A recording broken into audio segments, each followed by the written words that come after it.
లలిత exchange Utsav పాత నగల అదే బరువుకి కొత్త నగలు తీసుకో నగల ప్రైస్ లో 20% ఆదా చేసుకోవచ్చు. అది డొల్ల కంచుకోట. ఇక్కడ కూడా హిందూపూర్ కూడా డొల్ల కంచుకోట. ఈ రెండు తేలుతాయి ఎన్నికలు అయిన తర్వాత.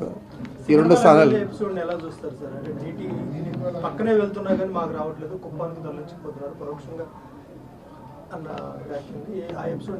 నేను ఒకటే ఆమెకే కాదు, ఈ అనంతపూర్ వాసులందరికీ చెప్తా ఉన్నాను.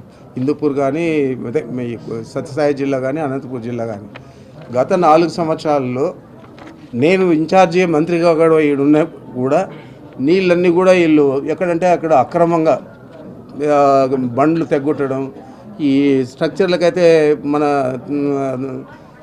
కదిరి శాసనసభ్యుడు హోల్స్ వేసి నీళ్లు ట్యాప్ చేశారు. అన్నీ కూడా నవ్వుతా ఏదో ఇట్లా చేస్తూ ఉన్నారు మీరు శాసనసభ్యులు అని చెప్పాం తప్ప ఏ రోజు కూడా అబ్జెక్షన్ చేయలేదు. ఏం చేతంటే చాలా ఇక్కడ దుర్భర పరిస్థితులు ఉన్నాయి ఆ రోజు.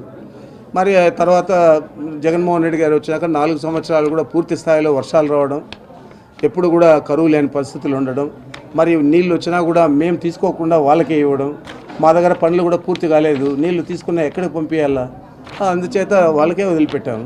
మరి ఈ సంవత్సరం తప్పని పరిస్థితుల్లో ముఖ్యమంత్రి గారు కుప్పంలో ఉన్న అనావృష్టిని చూసి అక్కడ వచ్చి సమావేశంలో చూసి అక్కడ వాళ్ళందరూ అభ్యర్థనలని నేను ఇస్తానని చెప్పాడు. కాబట్టి దాన్ని మనము ఫుల్ఫిల్ చేయాలని చెప్పి తీసుకున్నాం తప్ప మనం ఇక్కడ ఎవరిని ఇబ్బంది పెట్టాలని కాదు.